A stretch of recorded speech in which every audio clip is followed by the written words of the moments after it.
안녕하십니까. 우리 1학년 학생 여러분. 2학기 첫 번째 원격 수업 시간입니다. 네, 2학기 첫 시간으로 이번 시간부터는 조선시대를 한번 배워볼까 합니다. 조선시대, 우리 이전 1학기까지 고려시대를 배웠는데 고려시대 말부터 어떻게 조선이 건국되었으며 또 이 조선은 어떤 이념의 통치체제로 구성이 되어져 가는가 이 부분을 이번 시간 한번 배워볼 수 있도록 하겠습니다. 오늘의 주제는 유교 정치 이념을 바탕에 둔 조선의 통치체제라는 주제로 이제 수업을 진행하도록 하겠습니다. 네, 유교 정치 이념을 바탕에 둔 조선의 통치체제. 오늘의 학습 목표를 보시면 조선 건국의 의미를 한번 파악해보고 그리고 유교 정치를 구현하기 위해 통치체제가 어떻게 특징되어져 있는지를 한번 이해해 보도록 하고요. 조선 후기 통치체제의 변화 내용을 잠시 잠깐 살펴보고 이번 수업을 한번 정리하도록 하겠습니다. 네, 지난 시간 우리 학교에서 선생님이 수업을 했었죠. 뭡니까? 고려말 사회. 이 원간섭기, 고려말 원간섭기에 이 친원적 성향을 띠면서 새롭게 지배층으로 성장했던 권문세족, 이들의 횡포가 심했고, 또 어땠습니까? 바깥으로부터는 북쪽에서는 홍건적의 침입과 남쪽에서는 외구의 침입이 심화가 되면서 고려말 사회가 굉장히 어려운 사회, 그리고 사회 모순이 심화되는 그런 모습을 보였다라고 선생님이 설명을 했었습니다. 그래서 이 권문세족들을 견제하기 위해서 여러분 공민왕 때부터 새로운 세력이라고 할 수 있는 신진사대부가 조정으로 많이 등용되기 시작했고요. 그리고 홍건적과 왜구를 막는 과정 속에서 새롭게 이렇게 올라온 세력인 신흥부인 세력이 이제 고려 말의 새로운 또 지배층으로 이렇게 성장하는 모습을 보이더라. 결국 조선이라는 나라는 이렇게 새로운 세력이었던 신진사대부와 신흥부인 세력이 서로 힘을 합쳐서 개혁을 추진하게 되면서 이제 고려라는 사회가 막을 내리고 조선이 건국되게 되는 그런 지배층으로 올라오는 모습을 보인다고 했습니다.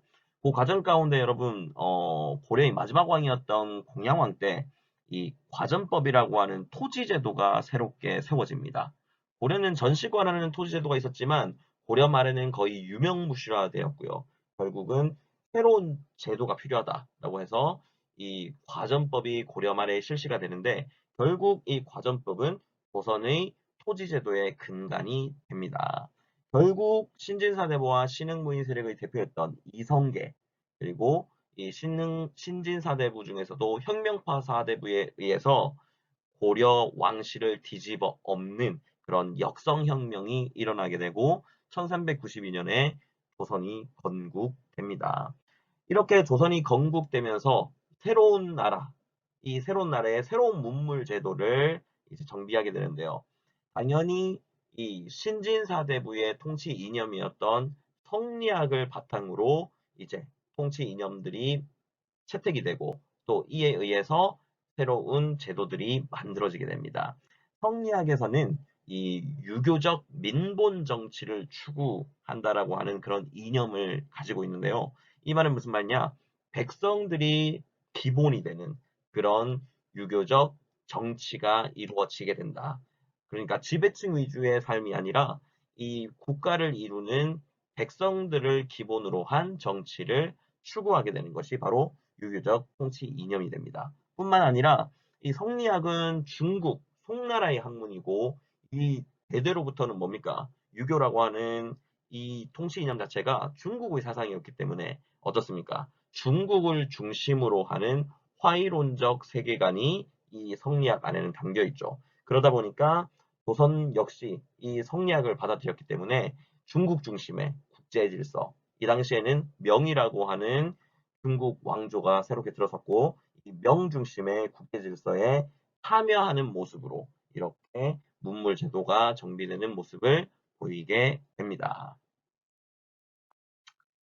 네, 고려나 이전 고대 국가들 같은 경우에서는 여러분 대부분은 국왕을 중심으로 정치 그리고 통치 체제가 이렇게 운영되는 모습을 보입니다. 하지만 이제 조선으로 넘어오면서부터는 확실하게 이런 권력이 분산되는 그리고 서로가 서로를 견제하는 그런 국정 운영 체제가 이루어지는 모습을 볼 수 있게 됩니다. 조선 초에 보시면 국정 주도권, 누가 더 많은 권력을 가지고 이 국정을 주도해 나갈 것인가를 두고 왕권과 그리고 아래에 있는 신하들 중에서도 신하의 대표격이라고 할 수 있는 재상권 간의 이런 갈등들이 일어나는 모습을 볼 수가 있습니다. 그래서 여러분 뭐 왕권이 강했던 세조 때 같은 경우에는 이 육교 직계제가 시행이 되고요. 그리고 약간 신권을 조화를 꿈꾸는 그런 세종이 등장했을 때는 의정부 서사제를 시행하게 되면서 이런 왕권과 재산권이 이렇게 균형을 이루면서 번갈아 시행되어지는 그런 모습이 나타나는 것을 볼 수 있습니다. 그리고 또 하나의 조선시대 국정 운영의 가장 큰 특징 가운데 하나가 바로 경국대전입니다. 경국대전은 지금으로 말하는 헌법을 말합니다. 헌법. 헌법은 뭡니까? 나라를 운영하고 다스리는 데 있어서 그 기반이 법에 의한 통치, 법치가 이루어지는 모습을 볼 수 있다. 이 말은 뭡니까? 뭐 어떤 권력이 개인 인물이나 어떤 세력에 의해서 움직여지는 것이 아니라 법이라고 하는 법 체제에서 통치 질서가 잡혀가고 있는 그런 모습을 볼 수 있게 되죠. 경국대전은 세조 때부터 편찬되기 시작해서 이 성종 때 완성이 되어 성종 때 반포가 됩니다. 그래서 경국대전이 반포가 되면서 조선이란 나라는 법전에 근거한 국정운영, 유교적 법치국가의 토대를 마련했다라는 엄청난 의의를 가지게 되는 것입니다. 네, 조선의 유교 정치 구현을 추구한 중앙 통치 체제 한번 살펴보도록 하겠습니다. 그럼 국정 운영은 핵심 기구가 요 세 기구가 가장 핵심이 기구입니다. 첫 번째가 국왕이고요. 두 번째가 재상들의 합의 기구라고 할 수 있는 의정부가 존재합니다. 그리고 이 의정부 아래 실질적인 행정을 역할을 담당하고 있는 육조가 위치하고 있고, 그리고 언론기구라고 하기도 하지만 실질적인 이런 권력들을 견제하기 위한 기구로 3사가 존재합니다. 3사. 3사는 사헌부, 사관원, 홍문관이라고 하는 이 청년 유생들, 그리고 젊은 유생들의 어떤 그런 언론을 이렇게 활발하게 전하는 그런 기구가 요 3사라고 합니다. 그래서 요 기구들을 보시면 첫 번째는 국왕권과 재상권이 서로 균형을 이루고 있다는 걸 알 수 있고요.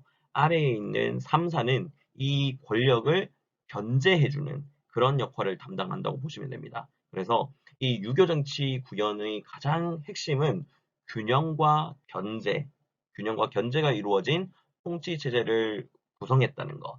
그래서 특징을 보시면 어떤 한 어떤 정치 세력이 권력을 독점하거나 그리고 또 이 세력들이 뭐 부정부패하는 것을 방지하기 위해서 이렇게 균형과 견제를 이루어 놓았다는 것. 그리고 왕권과 신권의 조화를 추구하고자 했다는 걸 알 수 있게 되죠. 이 주요 정책을 결정하는 기관으로는 의정부와 육조의 고위 관리가 참여한 회의에서 주요 정책을 결정하게 되고요. 또 국왕과 대신들이 서로 정책 토론을 할 수 있는 경연이라는 것을 활성화시켜서 서로 간의 의사소통, 서로 간의 생각을 주고받을 수 있는 그런 경연이라고 하는 정책 토론 회장이 있었다는 것. 그리고 언론의 활동을 활성화시키기 위해서 3사의 활동을 굉장히 적극적으로 하도록 하고요. 뿐만 아니라 이 제야, 그러니까 지방에 있는 유생들도 정치 현안에 의견을 제시할 수 있도록 상소제도를 이렇게 시행해서 여러 유생들뿐만 아니라 지식인들의 의견을 함께 참고해서 정책을 결정하고자 하는 그런 조선의 통치 제도를 볼 수 있습니다. 네, 조선의 지방행정 조직을 한번 살펴보겠습니다. 조선은 일단 가장 큰 행정구역으로는 팔도가 존재하죠. 이 팔도에는 도관찰사가 파견이 되고 이 관찰사가 도 아래에 있는 군현의 수령들을 지휘 감독합니다. 군현에는 또 군현마다 수령이 파견됩니다. 군에는 군수, 현에는 현감이라고 하는 수령이 파견돼서 이 수령이 각 군현의 행정, 사법, 군사권을 행사하게 됩니다. 이들뿐만 아니라 그 지역에 어느 정도 세력이라고 할 수 있는 향리가 존재합니다. 향리. 요 향리는 모든 군현의 수령이 파견된 그곳에 이제 수령을 보좌하고요. 수령과 또 실질적인 그 군현의 행정 실무를 담당하는 역할을 했던 그런 집단이 향리층이라고 보시면 되고요. 뿐만 아니라 지역마다 유생들이라고 할 수 있죠. 그 유학자들, 그러니까 양반들. 이 양반들이 자치적으로 만든 기구 하나가 있는데 그 기구를 유향소라 부릅니다. 이 유향소는 수령을 보좌하고 또는 견제하기도 하고요. 실질적인 행정을 담당하는 향리들의 이런 부정부패를 감시하는 역할도 하고요. 또 그 지방의 풍속을 교화하는 그런 지식인들이었기 때문에 풍속을 교화하는 기능을 담당하는 곳이 바로 유향소였습니다. 여러분, 조선시대 관리선발제도와 인사제도를 한번 보시면요. 어떻습니까? 네, 관리선발은 여러분 대표적인 고려시대에 시행됐던 과거제도, 이 과거제도가 더욱더 확대되어서 이제 대부분 과거를 통해서 관리를 선발하고요. 고려시대도 있었지만 음서제도, 고위공직자의 자녀가 특채로 이렇게 선발되는 거 아니면 고위공직자들이 어떤 천거를 통해서 올라오는 그런 선발은 이제 비율이 많이 줄어간다. 그래서 개인의 능력을 더욱더 중시하는 사회로 바뀌고 있다는 걸 알 수 있습니다. 인사를 관리하는 데서는 또 서경 제도라는 게 있습니다. 오프미아의 관리들을 임명할 때는 누굽니까? 이 언론을 담당하는 대관들의 동의가 필요하다. 이 대관들은 언론기관을 통해서 이 오프미아의 관리들이 과거 어떤 행적을 가지고 있는지를 살펴보고 이 사람이 여기에 등용되는 게 적당하다, 부적절하다 이런 것들을 알아보고 이들의 동의를 통해서 이들이 뭐 관리가 임명되어지고 안 되어지고 하는 걸 결정하는 거란 바로 서경입니다. 뿐만 아니라 인사의 공정성을 확보하기 위해서 상피제를 실시합니다. 그래서 같은 관청에 친척들이 같이 이렇게 근무하지 못하도록. 왜냐? 그들이 서로 봐줄 수 있으니까. 또는 자기 출신 지역에 자신이 현감이나 군수 같은 지방관리로 파견되지 못합니다. 자신 출신 지역에서는. 왜? 자기 출신 지역에는 자기 가족들이 살고 있기 때문에 그들에게 또 특혜를 줄 수 있으니까 이런 상피제를 통해서 그런 인사의 공정성을 확보하는 모습을 보이게 되더라라는 것도 알아두시면 좋겠습니다. 네, 마지막입니다. 뭡니까? 외란 이후 비변사의 기능의 강화라는 소주제인데요. 여러분, 요 비변사라고 하는 요 기구가 16세기 초, 그러니까 1500년대죠. 그러니까 조선이 세워진 지 한 100여 년 정도 후에 새롭게 세워지는 그런 기구인데, 요 비변사는 보통은 국경이나 접경 지역에 어떤 국방 문제가 발생했을 때, 그때 이 국방 문제를 논의하기 위해서 임시로 만들어졌던 기구입니다. 보통은 남해안 지방에 왜구가 쳐들어왔을 때 이 문제를 어떻게 해결할까? 또는 북쪽의 오랑캐들이 쳐들어왔을 때 이 문제를 어떻게 처리할까를 두고, 왜냐하면 국방상의 문제는 빠른 시간 내에 어떤 일 처리가 돼야 되기 때문에 임시적으로 모든 대신들이 한자리에 모여서 토론을 통해서 결정한 내용을 빨리 시행하기 위해서 이런 비변사라고 하는 제도를 설치하게 됩니다. 지금 같은 경우는 대한민국에서 이런 비변사 기능을 하는 게 바로 NSC입니다. NSC. 뭡니까? 국가안전보장회의. 보통은 북한이 핵을 쏘거나 일본이 국도를 침범하거나 중국이 서해안 우리 국경으로 들어왔거나 영해로 들어왔거나 했을 경우에 빠른 처리를 위해서 실시하는 그런 국가안전보장회의와 같이 이 비변사도 그런 기능을 담당한다고 보시면 됩니다. 그래서 이 기능이 처음에는 임시기구로 만들어졌다가 언제부터 이게 기능이 강화되느냐? 임진왜란, 1592년 임진왜란이 일어나면서부터 이제 효율적인 전쟁 수행을 위해서 삼정승, 문무고위 관리들이 함께 참여해서 국정 정반을 논의, 수행하는 최고의 기구로 발전하는 모습을 보이더라.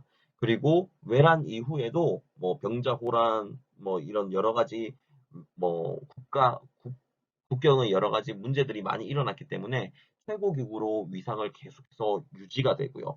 이게 기능이 강화되니까 원래 평상시에 행정이 진행되어지는 행정체제였던 의정부 6조는 점점 힘을 잃고 유명무실화되는 그런 모습을 보이게 되죠.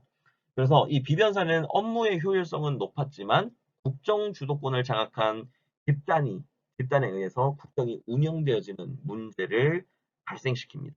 그리고 19세기가 되면 이 세도 가문에 의해서 비변사가 장악하게 되면서 국정을 농단하는 그런 아주 안 좋은 기구로 남게 되면서 나중에는 흥선대 원군, 고종 초에 바로 이 비변사가 폐지됩니다. 뭐 오늘 내용은 여기까지입니다. 여러분 조선의 정치기구가 어떻게 만들어졌고 그 기구는 유교의 성리학적 통치 이념에 의해서 만들어졌다는 거 그리고 균형과 견제 요런 이념을 담고 이 체제가 세워져 간다는 거 알아두시면 좋겠습니다. 이번 한 주간도 수고하셨습니다.